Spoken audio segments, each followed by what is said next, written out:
Amém? Glória a Deus. Vamos abençoar a vida desse amado. Papai, sabemos que ele já está preparado para esse momento. Sabemos, Pai, que ele já estudou a Tua palavra. Mas, Papai amado, nós somos totalmente dependentes de Ti. Eu te peço agora, Pai, que quando ele abrir a sua boca, que nós possamos escutar a Tua voz. Usa Teu servo agora, com poder e autoridade no Espírito. Amém. Amém, queridos? Glória a Deus, podemos tomar assento em nome de Jesus.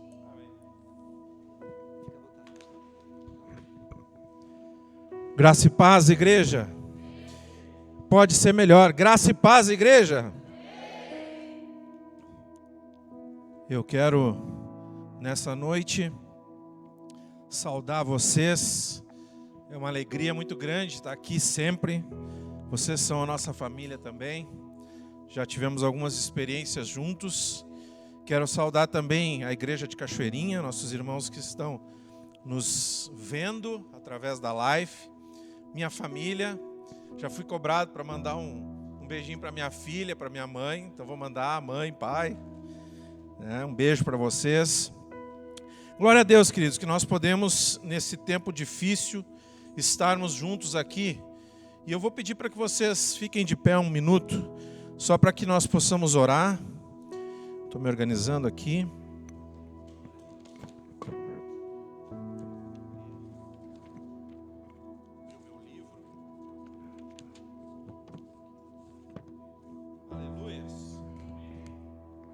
Quem aqui tem expectativas que Deus vai falar nessa noite?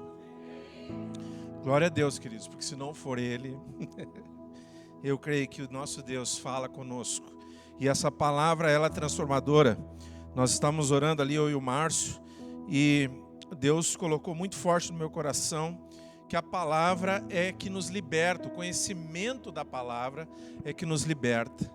E eu creio e profetizo sobre a tua vida que essa palavra tem o poder de te libertar do que for que esteja te amarrando, do que for que esteja te prendendo, do que for que esteja te entristecendo nessa noite. Essa palavra tem o poder para mudar tudo isso. Amém? Você crê nisso?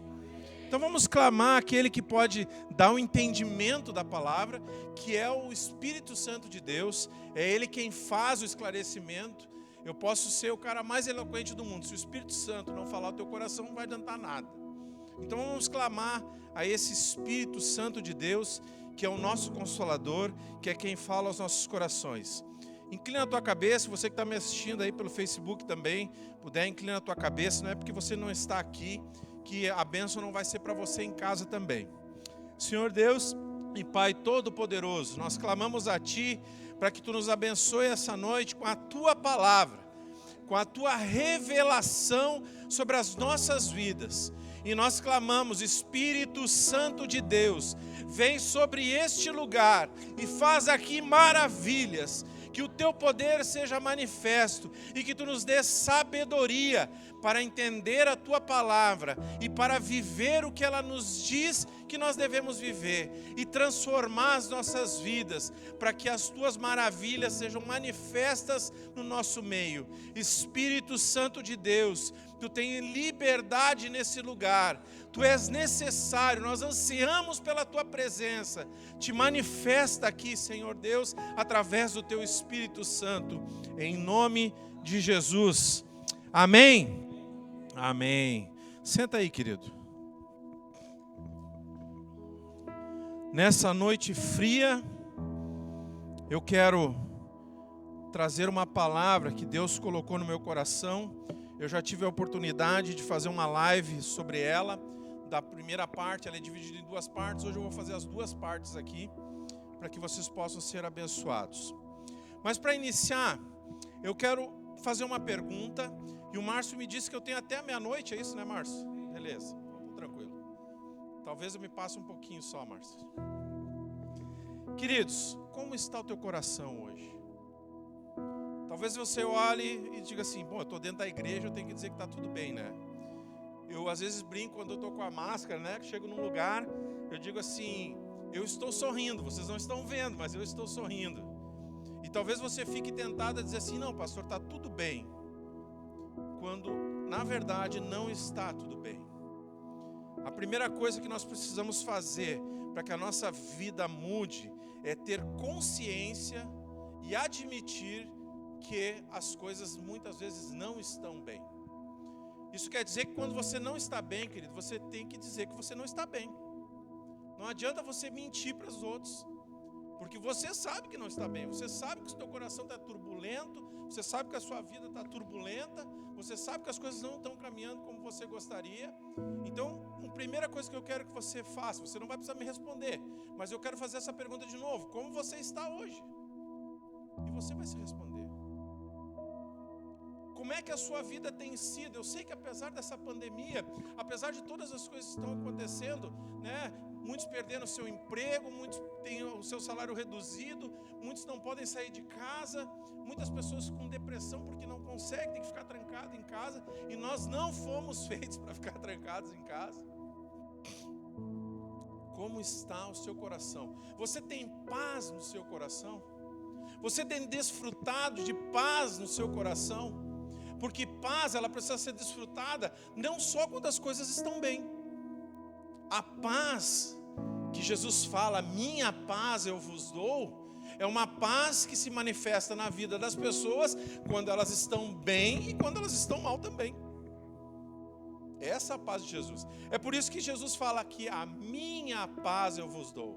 Ele poderia te dizer assim, ó, a paz eu vos dou. Não, ele diz a minha paz, porque ele obviamente está separando, está dizendo que existem mais de um tipo de paz. A paz que as coisas podem te dar, que o mundo pode te dar, que o teu trabalho bem sucedido pode te dar, que muito dinheiro no bolso pode te dar, e a outra paz que é a paz do Senhor Jesus Cristo.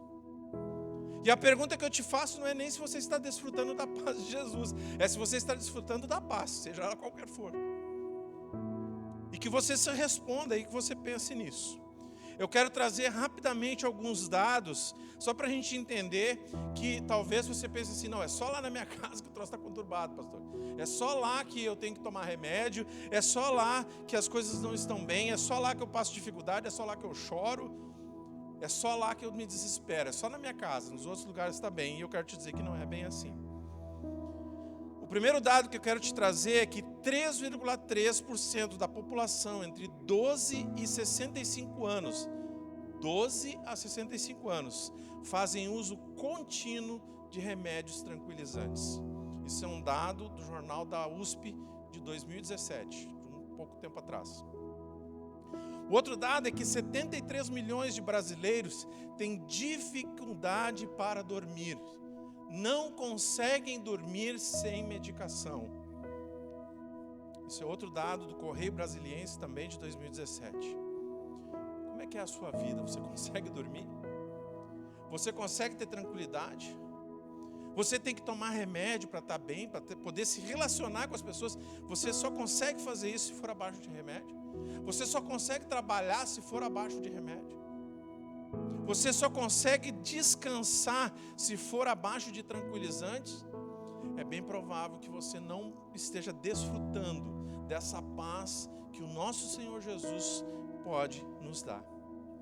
A paz interior, quando não há paz interior... Obrigado, Lucas. Quando não há paz interior, a nossa vida é perturbada, conturbada, desequilibrada, triste e cheia de dor, entre outros males. Porque as conturbações da vida, elas trazem males psicológicos e físicos. Você começa a sentir dores, você começa a ter limitações, a sua pressão sobe, seu coração dispara, você fica triste e não sabe por quê. Você, por vezes, acorda eufórico, outras vezes você acorda muito triste. Por vezes, por coisas pequenas, você se abala, você se abate, você é derrubado por situações que são pequenas. Esse desequilíbrio, ele é uma característica da nossa era. Viver com remédios é uma característica da nossa era. Nós estamos vivendo, nós seres humanos, estamos vivendo um tempo onde nós não temos mais a capacidade de buscar essa paz interior. Muito também porque não queremos ter uma vida com Deus, né? É óbvio. E muito porque a situação é muito complicada. O dia a dia é muito complicado. Mas eu quero trazer aqui um personagem da Bíblia e quero que essa palavra nos mostre, nos ilustre como nós podemos ter paz interior. Eu gosto muito de algo que eu chamo de receita de bolo. Sabe como é que é receita de bolo? Você pega a receita, se você fizer como está escrito ali, vai dar certo. Não tem como errar. Você não precisa inventar nada, não precisa criar nada. Você bota lá farinha, ovo, azeite e fermento e sai o bolo. Você não precisa inventar nenhum ingrediente. Você não precisa inventar nada. Isso funciona. Então eu gosto muito de tirar da Bíblia receita de bolo. Porque receita de bolo é fácil de entender e se você segue, realmente funciona. Deus nos fala através dessas receitas, dessas orientações que a Bíblia nos dá. Faça dessa forma. Faz primeiro isso, faz depois aquilo. E aí a sua vida é transformada. Eu quero que nós possamos ver um pouco da vida de um cara que é muito conhecido, um personagem conhecido da Bíblia, chamado Moisés. Desde criança, mesmo quando não é dentro da igreja, nós invariavelmente vamos ouvir alguma coisa sobre a história de Moisés. É uma história bonita, uma criança que é lançada num rio, é encontrada por uma princesa, é adotada. É uma história bacana, uma história bonita. E Moisés realmente ele tem uma história bonita, rica, né, cheia de aventuras e cheia de nuances, mas cheia de ensinamentos para a nossa vida. Moisés é gente como a gente. Moisés foi de carne e osso, teve dificuldades como eu e você temos, mas seguiu a receita de bolo e teve sua vida transformada, e Deus fez grandes coisas na vida desse homem. Eu não sei se você tem alguma ambição, viu, querido? Mas se você tem alguma ambição na sua vida, que Deus faça algo através de você, que Deus te use, eu quero te dizer que você pode seguir o exemplo de Moisés. E apesar das dificuldades, e apesar dos defeitos, apesar de muitas coisas que Moisés não fez certo, que teve que se corrigir, ele conseguiu, e Deus fez grandes coisas através dele. Nós vamos estudar a Bíblia hoje. Amém? Isso quer dizer que você vai ter que folhear ela. Ou correr com o dedo também, pode ser, né? Fica à vontade. Vamos, não, tá tranquilo. Vamos lá. Queridos, abre a tua Bíblia lá comigo em Êxodo. Eu quero só passar um pouco do panorama histórico, a gente vê rapidamente a história dele, para que a gente possa emparelhar as nossas ideias e que você pense e raciocine comigo para a gente entrar realmente na palavra, tá? Estou só na introdução ainda, a introdução vai mais ou menos até as 11 horas da noite. Então fica tranquilo aí, se ajeita, tá quentinho aqui, então vamos embora. Estão comigo ainda ou já tem gente querendo ir embora? Amém, então tá, amém. Vamos lá para o livro de Êxodo.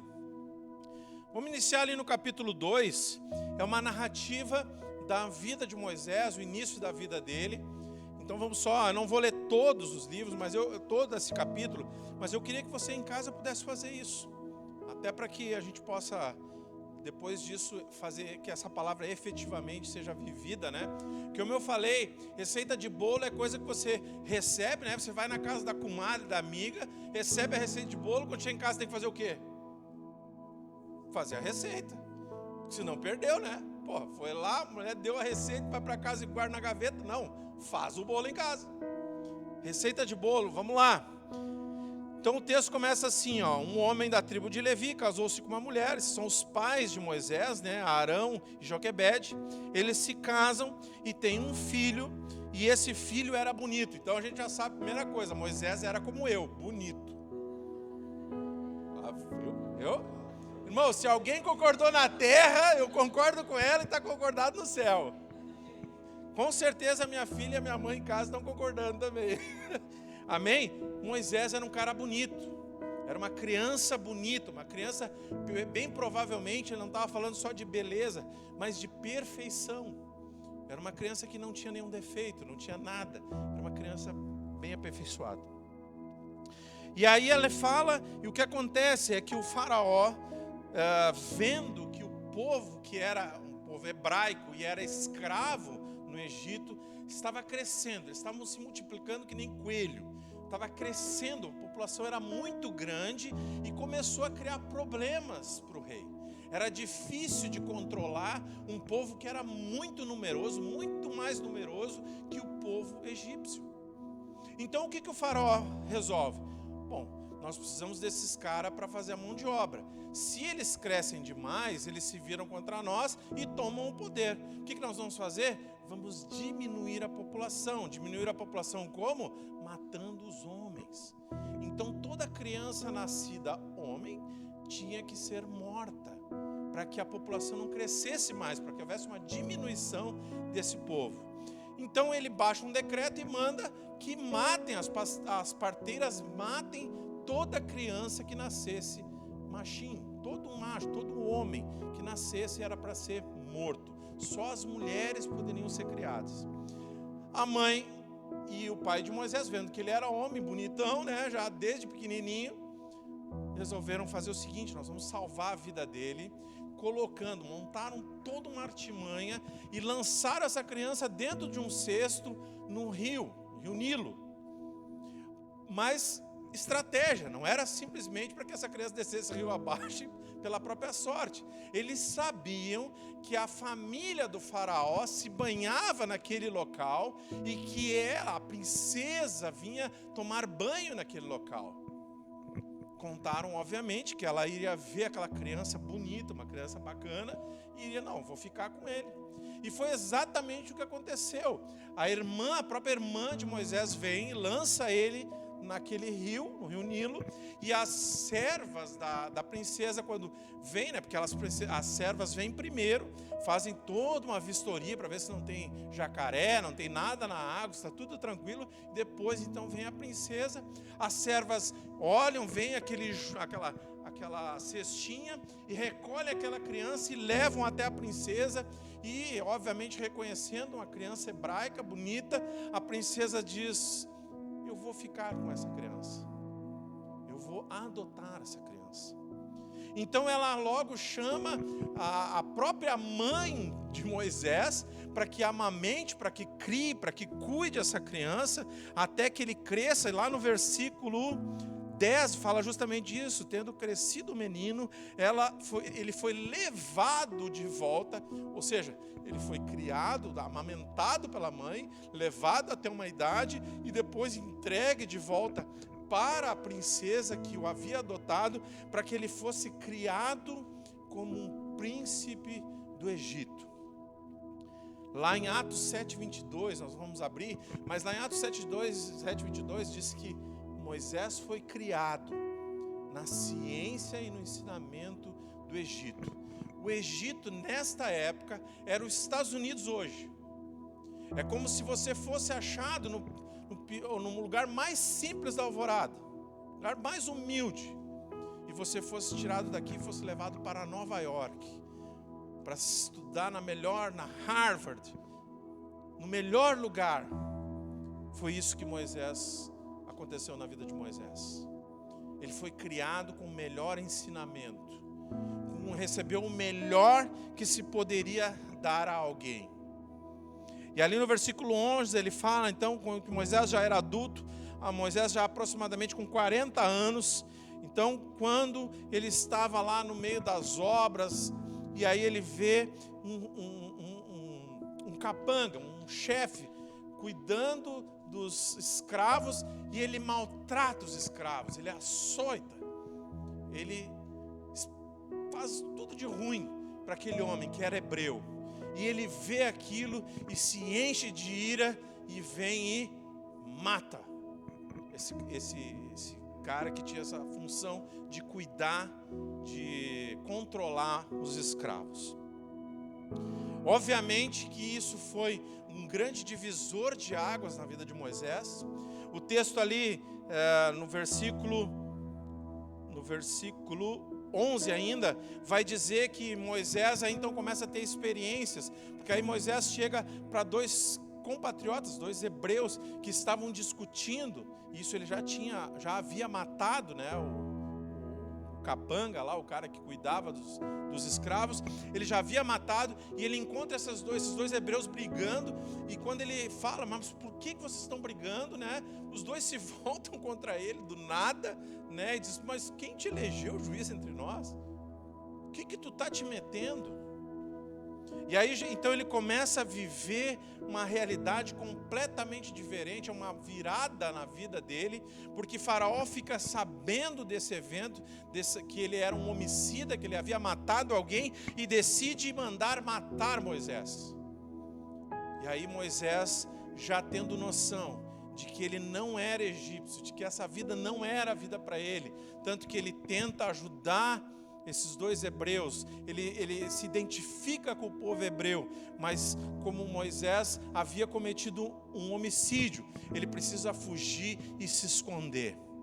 E aí ele foge, né, para as montanhas, e lá ele conhece as filhas do sacerdote de Midian, Jetro, e acaba casando com uma delas e se tornando então pastor de ovelhas.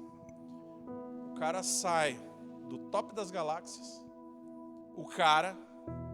e vai para pastor de ovelhas.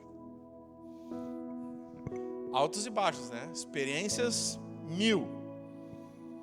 Ele tem algumas experiências ali, a Bíblia vai falar que ele cuida então do rebanho de Jetro. Isso ele já ali no início do capítulo 3, ele já está com 80 anos. Então Deus, após a morte do rei do Egito, Deus decide que é hora de libertar o povo da escravidão. E olha só quem Deus resolve usar: o pastor de ovelhas Moisés. Um pastor de ovelhas com potencial, né? Porque ele tinha um conhecimento bem acima da média, bem acima, provavelmente, daqueles que estavam com ele naquele local. Então Deus aparece para ele através de uma planta chamada sarça, que a gente conhece a história da sarça ardente. E Deus começa a falar com ele e dizer: olha, fulano, eu preciso fazer uma grande obra e eu quero usar a tua vida. E Moisés vai dizer: mas quem está falando comigo? Quem é tu? E Deus precisa se apresentar para ele. Mais adiante ele tem aquele tempo de dúvida, né? E ele diz para Deus: não, mas eu nem falar sei. Eu não falo direito. Moisés era gago. Olha só, o cara era gago. E ele diz: não, Deus, eu não vou conseguir falar. Eu chegar lá, Moisés, o rei não vai nem dar bola para mim. Começar a gaguejar na frente dele, ele não tem autoridade nenhuma. Ele tinha noção. Então ele vai ao longo do capítulo 3 ali dando a ideia de que ele tinha dúvidas, ele era gente como a gente, ele era humano, ele tinha dificuldades. Mas Deus trabalha na vida de Moisés, e através de um relacionamento, a gente sabe o resto da história.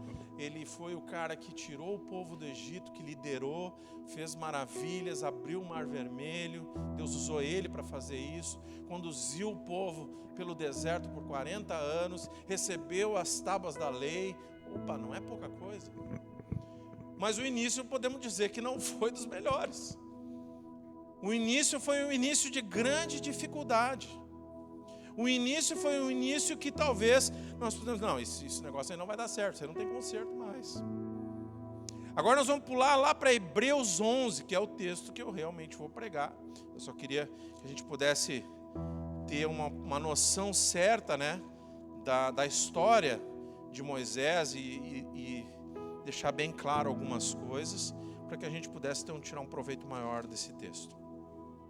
O texto que eu quero falar está embasado lá em Hebreus 11, do versículo 23 ao versículo 27. Amém? Estão comigo ainda aí? Amém? Tem 2, 3 só, acho. A porta está fechada, irmão, não tem como correr. Vamos lá? 23 ao 27. Diz assim, ó: pela fé, Moisés, recém-nascido, foi escondido durante 3 meses por seus pais, pois esses viram que ele não era uma criança comum e não temeram o decreto do rei. Nós já vimos a história, está batendo. Pela fé, Moisés, já adulto, recusou ser chamado filho de Faraó, preferindo ser maltratado como o povo de Deus a desfrutar dos prazeres do pecado durante algum tempo. Por amor de Cristo, considerou sua desonra uma riqueza maior do que os tesouros do Egito, porque contemplava a sua recompensa. Pela fé saiu do Egito, não temendo a ira do rei, e perseverou, porque via aquele que é invisível. Amém? Glória a Deus. Queridos, existem alguns aspectos, existem alguns princípios que nós precisamos estabelecer na nossa vida para que nós possamos realmente viver em paz. Eu tenho certeza absoluta que quando Moisés vivia como príncipe do Egito, ele tinha tudo menos paz. Porque se ele tivesse paz, ele não ia matar aquele capanga, ele não ia arranjar aquela discussão com os outros hebreus e ele não ia fugir. Muito menos quando ele era pastor de ovelhas, porque se lá ele tivesse paz, ele não ia viver daquela forma e não ia aceitar a proposta de Deus de seguir um outro caminho e voltar para um lugar onde ele sabia que os caras iam mandar matar ele. Ou seja, houve um tempo na vida de Moisés em que ele não desfrutava de paz interior. Moisés é como eu. Houve um tempo na minha vida em que eu não era capaz de desfrutar de paz interior, mesmo tendo tudo. Mesmo tendo uma família, mesmo tendo dinheiro, mesmo tendo uma carreira, uma profissão, mesmo tendo saúde, eu não era capaz de desfrutar de paz interior, porque paz interior não está ligado a essas coisas. Paz interior, a paz de Cristo está ligada a 4 elementos. Diga comigo assim, ó, são 4 elementos. São 4 princípios que eu preciso cumprir, que eu preciso viver. Quais são? Primeiro deles, identidade. Eu preciso saber quem eu sou. Segundo, responsabilidade. Eu preciso aceitar e assumir as responsabilidades por quem eu sou. Terceiro, prioridade. Eu preciso definir quais são as minhas prioridades. O que tem mais valor para mim? E quarto, autoridade. Eu preciso escolher a quem eu vou ouvir e obedecer. Repita comigo: identidade, responsabilidade, prioridade e autoridade. Vamos lá. Vamos aprender então com Moisés. Identidade. Moisés tinha tudo para ser um menino transtornado, abandonado pela mãe. Mas pastor, ela fez por bem dele. Ele era criança, gente, ele não sabia disso. Ele não sabia por que ela fez isso. Com certeza, no coração dele, ele foi abandonado. Abandonado, adotado. Nós conhecemos muitas crianças que são adotadas, e isso é um grande problema para elas. Porque elas se sentem rejeitadas, elas se sentem como é que se diz, um pássaro fora do ninho. Uma série de sentimentos. Ele foi criado como um príncipe do Egito, mas no fundo ele sabia que ele era hebreu. Ele se identificava com um outro povo que era o povo escravo. Vocês já pensaram o emocional de um cara desse? É um cara que nunca vai viver num lugar e vai se sentir bem ali, porque no fundo, ele percebe que aquele não é o lugar dele. Ele não é dali. Aquelas coisas, por melhores que sejam, não trazem satisfação para ele. Ele era um homicida. Alguém que tirou a vida de outra pessoa. Ele sai do luxo e vai viver no meio de ovelhas. Na montanha. Nós podemos dizer que Moisés tinha tudo para ser como muitas vezes eu fui e como muitas vezes talvez algum de vocês foram. A minha vida é uma droga. A minha vida não tem solução. eu não tenho sorte na vida. Eu não tive oportunidade na vida. Talvez lá no meio das ovelhas, ele pensasse isso. Pô Deus, né, tu me deu tanto e me tirou. Talvez, muitas vezes, você é assim, eu e você somos assim. Nós cobramos de Deus algo que precisa ser estabelecido por nós mesmos. Nós precisamos tomar uma decisão na vida, e essa decisão é de que esses 4 princípios precisam fazer parte da nossa vida, para que a gente possa desfrutar daquilo que Deus tem para nós. Então vamos lá, o primeiro princípio então, qual é mesmo? Identidade. Olha que interessante, voltando lá para o texto de Êxodo, quando Moisés chega na frente da sarça ardente, que era Deus falando com ele, era um arbusto que pegou fogo, mas que não se consumia.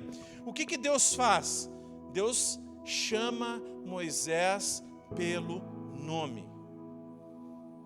Sabe por que isso? Para que Moisés não pudesse dizer que Deus não estava falando com ele. E é muito interessante porque a cultura judaica, queridos, ela estabelece que o nome da criança determina uma característica do caráter dessa criança. Exatamente como Deus, né? Deus é chamado por vários nomes e cada um desses nomes é uma característica, um atributo de Deus. Então, o que acontece? Quando a hebreia fica grávida, ela ora a Deus e pede para que Deus revele qual será a característica mais forte dessa criança, e através dessa característica, essa criança recebe um nome. O que Deus fez foi chamar Moisés, dizendo assim, ó, Márcio. Não é Saul, é Márcio. Eu estou falando contigo. É para ti. E Deus precisa fazer isso conosco. Ele precisa estabelecer a nossa identidade. Quem eu sou? Eu não sou Márcio. Eu sou o Christian. Para Deus, eu sou o Christian. Eu não sou o fulano de tal. Eu não sou o ator fulano de tal. Eu não sou aquele amigo que eu queria ser como ele. Eu sou o Christian. E eu preciso viver isso. E aqui é interessante, falando sobre identidade, 2 coisas interessantes nesse texto. Logo em seguida, Moisés não entende quem é e Deus diz para ele quem é. Então, 2 coisas nós precisamos aprender sobre identidade. Primeiro, quem comunica quem nós somos é Deus. Não é as pessoas que estão à sua volta, não é o seu pai e a sua mãe, não são as circunstâncias. Deus comunica quem você é. Se Deus disser que você é próspero, você será próspero. Se Deus disser que você é inteligente, você é inteligente. O mundo inteiro pode dizer o contrário. Quem comunica quem nós somos é Deus. Ele sabe. Eu bem sei que planos tenho ao vosso respeito. É Deus, queridos. O mundo, as coisas, as circunstâncias do dia a dia tentam comunicar quem nós somos. Tentam dizer quem nós somos. Derrotados, desempregados, feios, burros, sem futuro. Nós escutamos isso todos os dias, praticamente, através da TV. Às vezes os pais, né, não têm muita sabedoria e comunicam isso. Mas eu quero te dizer que se você entender que quem comunica quem você é Deus, você vai ouvir as vozes e não vai absorver isso. Moisés precisou ouvir de Deus quem ele era, porque talvez naquele momento ele achasse que ele era rejeitado, abandonado, adotado, homicida e uma série de outras coisas, porque foi o que o meio, a vida dele comunicou para ele. Então a primeira coisa que Deus fez foi dizer: você não é nada disso, você é Moisés. E ainda é interessante porque ele repete, Moisés, Moisés, ou seja, ele enfatiza isso. Querido, quem criou você? Deus. Quem traçou o seu futuro? Deus. Quem é que cuida de você? Deus. Quem lhe dá os dons? Deus. E é isso que você tem que firmar no seu coração. A segunda coisa é que para saber quem nós somos, nós precisamos saber quem Deus é. E aí na sequência do texto ele diz: eu sou o Deus de quem? De Abraão, de de Isaac, de Jacó. E aí, não satisfeito, que Moisés talvez não tenha entendido, não levou muita fé, ele diz: eu sou. A palavra eu sou, na Bíblia, quando se refere a Deus, é o mais alto escalão, é o nome mais alto que existe. Quer dizer que Deus é tudo. Para que a gente possa saber quem nós somos, nós precisamos que Deus nos comunique isso. E nós precisamos entender quem é Deus. Sabe por quê? É interessante porque quando Deus diz assim, ó, primeiro, eu sou o Deus de Abraão, Isaac e Jacó. Ele está dizendo assim, ó, eu sou o mesmo Deus que mudou a vida de Abraão, que tirou ele de um lugar e cumpriu a sua promessa. Então Deus é o quê? Um Deus que cumpre promessas. Se Deus disser para você que você vai ser próspero, que você vai ter um emprego, o que você precisa acreditar? Que você vai ter. Por quê? Porque Deus cumpre promessas. Estão entendendo? Então eu preciso conhecer Deus, querido, porque senão eu não vou ter essa noção. Se Moisés não soubesse que Deus havia feito com Abraão, e ele sabia, o que ia acontecer? Ele não ia entender, não ia fazer sentido para ele. É a mesma coisa que Deus vinha aqui, entrar um irmão aqui, e ele está condenado à morte, e Deus curar ele aqui dentro. Quando Deus falar contigo, ele vai dizer assim, ó, lembra, eu sou aquele Deus que curou aquele irmão. E aí o que você vai fazer? O teu coração vai se encher de fé, porque você sabe o currículo de Deus. Então nós precisamos conhecer a Deus, querido. Nós não sabemos quem nós somos, sabe por quê? Porque nós não conhecemos a Deus. Nós não conhecemos as promessas de Deus. Nós não sabemos o que Deus faz. Nós não sabemos o que Deus fez. Nós não temos relacionamento, nós não temos intimidade com Ele para saber que Ele cura, que Ele dá emprego, que Ele traz dinheiro da onde for, que Ele muda uma situação conforme Ele quiser, e Ele é soberano sobre todas as coisas. Quando Ele diz o eu sou, Ele está dizendo assim, ó, cara, não tem nada na face da terra que eu não possa fazer. Quando você sabe isso, e Deus diz para você, todo mundo diz que você é feio, e Deus diz para você que você é lindo, que você foi criado à imagem e semelhança dele, sabe o que você acredita? Você acredita que você é lindo. Não, se é Deus que está falando, né? É que nem aquela história, quando é a mãe da gente, a gente acredita, quando é os outros, a gente fica, não, está querendo me agradar, vai me pedir dinheiro. Estão entendendo? Precisamos conhecer a Deus, gente, porque senão, quando Ele comunicar quem nós somos, nós não vamos acreditar. Nós vamos acreditar naquela pessoa que diz que eu sou um traste, que eu não sirvo para o trabalho. Eu vou acreditar naquele irmão que diz que a minha igreja não vai prosperar.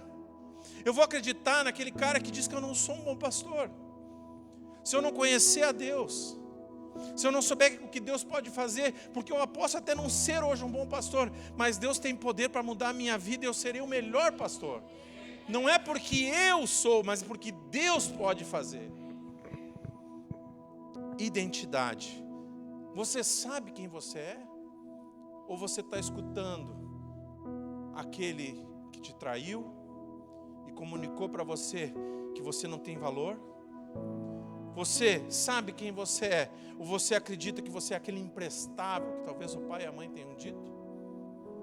Queridos, a primeira coisa que você precisa fazer é se libertar dessa falsa identidade. Você é quem Deus diz que você é. Diz assim, ó, eu sou quem Deus diz que eu sou. Querido, é nisso que você tem que acreditar. É nisso que você tem que acreditar. Não é porque você é o supra-sumo, a última bolachinha do pacote. É porque o Deus que está com você é a última bolachinha do pacote. É por isso. Então, identidade, a segunda, vamos adiante. Deixa eu só ler o texto ali para a gente entender. Diz assim, ó, pela fé, Moisés, recém-nascido, foi escondido durante 3 meses por seus pais, pois esses viram que ele não era uma criança comum.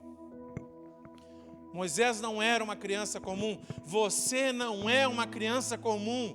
Deus te criou, te deu um nome, e Ele trata com você, comigo, por esse nome. Ele quer te levar a lugares altos, Ele quer te levar a fazer grandes coisas, mas você não pode acreditar nas pessoas e nas circunstâncias que dizem que você não vai, aonde Deus está dizendo que você vai.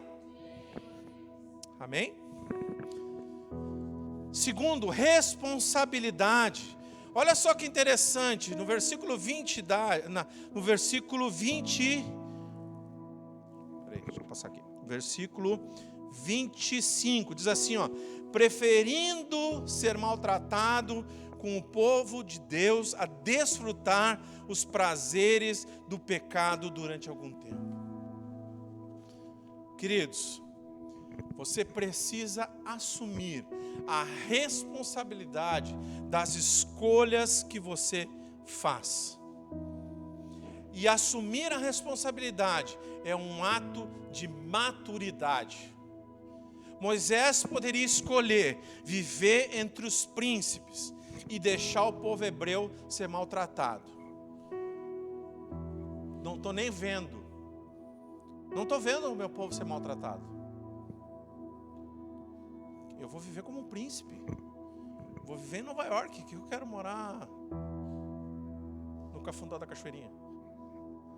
Eu vou viver em Nova York. Mas você, entendendo quem você é, você precisa ter maturidade para assumir a responsabilidade de ser quem você é. E isso quer dizer que, na verdade, você precisa assumir a responsabilidade, muitas vezes, de viver uma vida humilde. De viver confiando em Deus. É uma responsabilidade isso. Nós precisamos decidir viver as experiências daquilo que nós decidimos, sejam essas experiências ruins ou boas. Quer ver um exemplo? Se eu decido ser honesto, eu corro o risco de não ter abundância, de não ter dinheiro para esbanjar. Mas eu preciso ter maturidade para entender que Deus me criou para isso, e não para viver pecando, e não para viver na abundância, enganando os outros. Isso é viver a responsabilidade de quem eu sou. A responsabilidade de tomar decisões certas. A responsabilidade de dizer, bom, eu nasci para ser servo de Deus. Isso quer dizer que eu preciso ter a responsabilidade de, como servo de Deus, estar na igreja no domingo à noite. Eu preciso ter maturidade para isso. Eu preciso assumir essa responsabilidade. Porque o lugar do servo de Deus é dentro da igreja. O lugar do servo de Deus é servindo a Deus. Não só dentro da igreja, na rua também. Eu preciso ouvir o chamado do pastor para o evangelismo no sábado de tarde e assumir a responsabilidade de que Deus me chamou para isso, e eu vou. Isso é assumir a responsabilidade. Isso é maturidade. É maturidade. Eu sei quem eu sou cristão. Eu sou chamado por Deus, eu recebi uma bênção, eu recebi uma grande dádiva de Deus, que é a minha salvação, e eu tenho compaixão com aqueles que não têm o mesmo que eu, e eu vou falar de Jesus para elas. Mesmo que isso queira dizer que sábado de tarde eu vou estar na rua distribuindo panfleto falando de Jesus. Mesmo que queira dizer que domingo de noite eu tenho que sair num frio, em plena pandemia, para estar no domingo à noite na igreja. Responsabilidade das suas escolhas. Você entendeu quem você era, você ouviu o chamado e você assume a responsabilidade por isso. Estão entendendo? Há uma responsabilidade, sim, senhor. E ela há consequências, às vezes ela é boa e às vezes nem tanto. Moisés assumiu essa responsabilidade. Olha que interessante, porque Moisés, Deus disse para ele, não, volta lá no faraó. Ele falou, Deus, tá de sacanagem, vou voltar lá no faraó, o cara vai me mandar matar. Mas ele assumiu a responsabilidade de quem ele era. Deus disse para ele, você é o homem que eu vou usar para libertar o meu povo. E Moisés, ok, se a responsabilidade que eu tenho que assumir para ser isso aí que está dizendo, eu aceito essa responsabilidade. E é interessante que para Moisés, essa responsabilidade trouxe boas coisas. Olha que privilégio. Um cara que conduziu mais de 2 milhões de pessoas por um deserto, abriu o mar, viu Deus abrir o mar, gente. uma experiência assim que fora, surreal. Deus entregou as tábuas da lei para ele. Deus falava cara a cara com ele. Olha a experiência. Sabe por que ele viveu isso? Porque ele assumiu a responsabilidade de quem ele era. Você quer ter experiências com Deus, mas não assume as responsabilidades, você não vai ter experiência com Deus. Você só vai ter experiências com Deus, você só vai ver Deus fazer coisas na sua vida quando você assumir a responsabilidade pelas coisas que Deus te disse que Ele vai fazer. Se você quer ficar se escondendo atrás da moita, se você quer andar na volta da sarça ardente, fazendo de conta que não é com você que Deus está falando, Ele não vai fazer nada. Assuma a responsabilidade. Terceiro ponto é: eu preciso definir quais são as minhas prioridades. Olha lá, Hebreus 11, 26 diz assim, ó: por amor de Cristo, considerou. O que é considerar? Pesar, avaliar. Ele avaliou sua desonra, uma riqueza maior do que os tesouros do Egito. Ele considerou, ele avaliou na vida dele. Não é porque o pastor disse, não é porque Deus disse só, não é porque Jetro disse, não é porque a circunstância disse, mas ele avaliou na vida dele que era muito melhor fazer o que Deus havia mandado do que toda a riqueza que ele poderia ter no Egito. E de novo, olha o resultado. Você tem considerado quais prioridades na sua vida? Pastor, frio, é melhor ficar em casa, pastor. Considerei, pensei, olhei para o frio, né? Olhei para a panela, olhei para o fogão a lenha. Considerei melhor ficar em casa. Quais são as suas prioridades? Só que se você pondera, se você considera e toma decisões erradas, elege prioridades erradas, as consequências vão ser como? Erradas. Se você considera e toma decisões acertadas, se você considera e toma decisões que vão te levar para mais perto de Deus, que vão te levar a estar mais íntimo de Deus, é óbvio que Deus vai fazer muito mais coisas na tua vida, querido. Agora, se você decide ficar em casa sentado, eu sinto muito, mas Deus nem tem como fazer nada na sua vida. Você precisa considerar, pensar. E aqui Deus está falando de uma inteligência, de você realmente avaliar. Através do conhecimento da palavra, através da experiência com Deus, aquilo que é a sua prioridade, aquilo que realmente vai fazer a diferença. Olha só que interessante. A televisão, ela vai, dentro desse versículo, ela vai dizer o seguinte, que a sua prioridade tem que ser o quê? Prestígio. Humilhação ou prestígio? Prestígio. A prioridade de Moisés foi qual? Humilhação. Qual foi o resultado? Exaltação depois. A televisão, as conversas vão dizer que a sua prioridade precisa ser o prazer próprio. Moisés pensou no coletivo. Pensou em Deus, pensou na obra, pensou naquilo que Deus mandou ele fazer. Qual foi o resultado? Todas essas coisas vão dizer que a sua prioridade precisa ser ter coisas. Ter um bom carro, ter uma boa casa, ter muitas coisas, posses. O que Moisés fez? Abriu mão de todas elas. E Deus deu muito mais. Queridos, toda a conjuntura, todo mundo, né? Quando a gente fala de mundo, é todas as coisas, é a vivência do dia a dia. Vão nos comunicar que as nossas prioridades precisam ser X, mas as nossas prioridades precisam ser as que estão aqui, ó. Se você fizer da sua vida, na sua vida, prioridades baseadas na palavra de Deus, você vai ser prioridade de Deus sempre. Sempre. Ele sempre vai ter você como prioridade. Ele sempre vai olhar para você primeiro. Agora, se a sua prioridade é ter coisas, bom, aí fica complicado. Aí fica complicado. você não vai ter uma grande experiência com Deus e porventura Deus não vai poder fazer grandes coisas na sua vida. Se você não decide o que é realmente importante para você na vida, outras pessoas farão isso por você. De novo, se você não decide o que é realmente importante para você na vida, outras pessoas farão isso por você.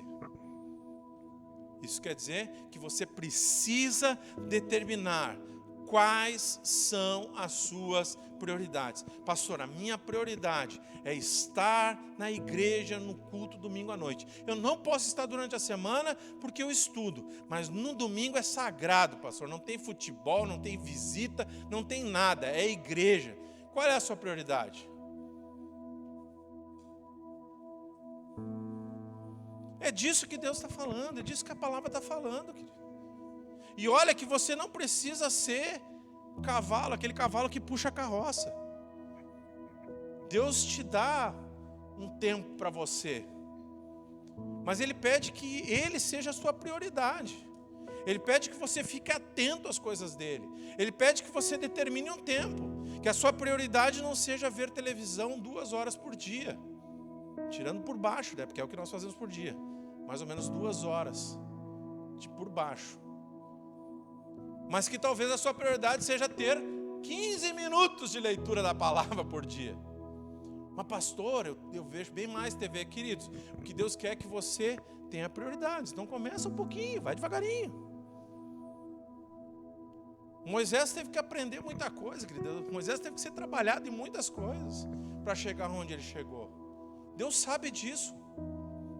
É por isso que a Bíblia fala que Ele é o oleiro, Ele precisa trabalhar em nós. Não está pronto, não está formado, tem que ser trabalhado. Mas você precisa eleger a sua prioridade. Isso não quer dizer que uma vez ou outra você não vai errar e vai deixar de vir no culto. Quer dizer que a sua prioridade é essa, que você faz tudo para que isso aconteça e que você talvez em algum momento ou outro vai acabar dando uma deslizada. Mas a sua prioridade é essa. Estão comigo? Ok, vamos lá. O quarto e último item, a última coisa que nós precisamos avaliar é quem é a autoridade na nossa vida. Quem nós ouvimos? Hebreus 11, 27 diz assim, ó, pela fé, Moisés, saiu do Egito, não temendo a ira do rei, e perseverou, porque via aquele que é invisível. De quem que a Bíblia está falando aqui? De quem? Do eu sou. Do eu sou de Deus. O Deus, o cara, o Criador. Moisés podia ter 2 visões. A de um homem poderoso e a de Deus Todo-Poderoso. Para qual ele olhou? Deus Todo-Poderoso. Invariavelmente, na nossa vida, é as 2 visões que nós temos. A de um homem ou de Deus. Invariavelmente, qual delas nós seguimos? A de um homem. Parece que pesa muito mais na nossa vida. É alguém que diz o que você deve fazer, é alguém ou algo que impõe o que você deve fazer, e você não entende que a prioridade, a autoridade sobre a sua vida é Deus. Moisés entendeu isso, que a autoridade sobre a vida dele não era aquele rei que por outrora foi avô dele, não era aquele rei que mandou matar ele, não era Jetro, não era a esposa, era Deus. E se Deus mandou, eu preciso cumprir. Autoridade, princípio de autoridade. Se Deus mandou, você faz. Se Deus deu direção, você faz. Estávamos descendo aqui agora, o Márcio me lembrou, já tinha contado a história da igreja. Deus mandou, fez o que, Márcio? Obedecemos. A igreja está aqui de pé. Por quê? A autoridade de Deus. Não sei, Márcio, não conversamos mais sobre isso, mas talvez você tenha ouvido de alguém que isso não era possível, que não ia dar. Ou até de ti mesmo, Pelo pouco dinheiro, talvez lá no teu íntimo, não vai dar.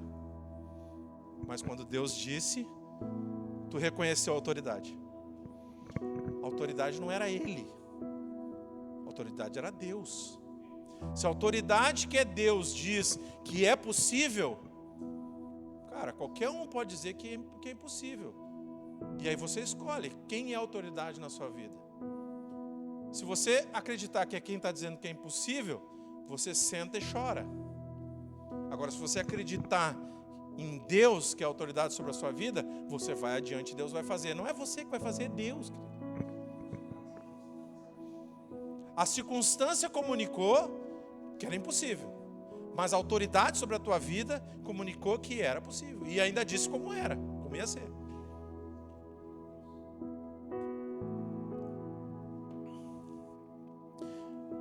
Vou encerrar. Pensei que você ia fazer. Vou encerrar.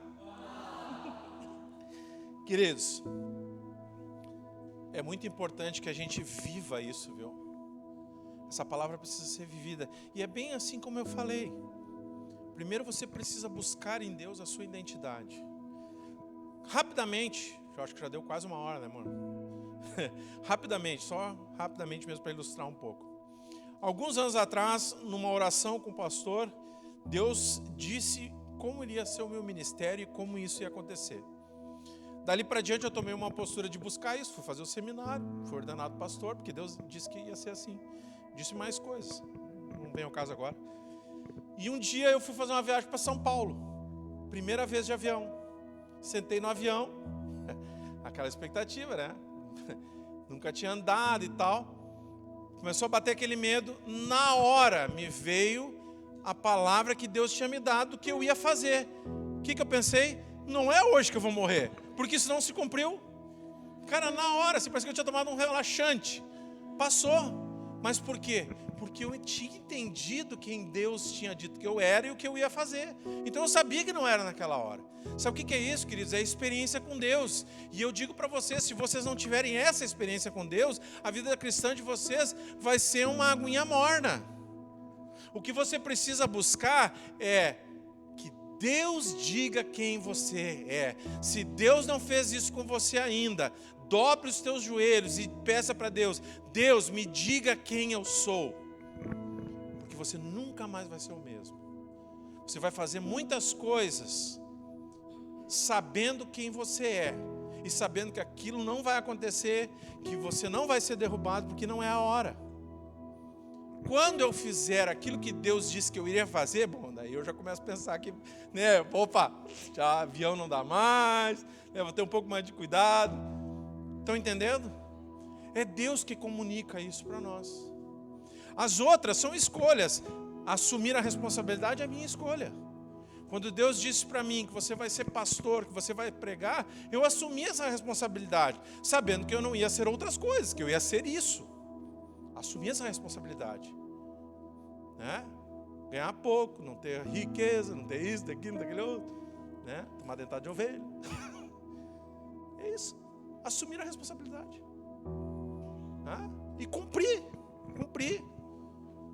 aquilo que Deus manda a gente fazer. Assumir isso. E segundo, quando você tiver experiência com Deus, quando Deus fizer grandes coisas na sua vida, querido, e Ele for autoridade sobre a tua vida, se Ele mandar que você se atire num precipício, você vai fazer. Porque você crê que Ele vai te curar, que Ele vai te cuidar. Você vai enfrentar a doença, porque você vai entender que Ele é a autoridade da sua vida. Ele vai dizer aquilo que vai acontecer com você. Então, experiência. Você precisa ter experiência com Deus. Busque isso. Busque ter esse relacionamento. Experiência é ter relacionamento, é andar junto, né? A gente tem relacionamento, como casamento, a gente tem uma experiência. A gente já sabe o que a pessoa é capaz de fazer, o que ela não é capaz de fazer. Certo? Você precisa buscar isso, para que Deus possa fazer grandes coisas na sua vida, assim como Ele fez com Moisés. E Moisés, de novo, Moisés é gente como a gente, que ele tinha sérios problemas também. Mas Deus trabalhou na vida dele, e trabalhou através desses 4 pontos, e fez grandes coisas através da vida dele. Com certeza, Moisés tinha paz interior, porque ele sabia quem ele é, ele estava no lugar certo, tranquilão, sabendo que Deus estava cuidando dele e desfrutando disso. Você vai desfrutar disso, você vai buscar isso, é uma escolha sua. Você quer ter essa paz? Faça como Moisés. Decida fazer isso a partir de hoje. Receita de bolo. Receita de bolo, quando a gente ganha, faz o que depois? Faz. Amém? Vamos ficar de pé, eu quero orar por você. E espero, sinceramente, do fundo do meu coração, que você tome essa palavra como poderosa, para que transforme a sua vida, para que você tenha uma vida completamente diferente daqui para diante, para que Deus te leve a grandes lugares, que Deus faça grandes coisas de Deus na sua vida. Amém? Inclina a tua cabeça, vamos orar.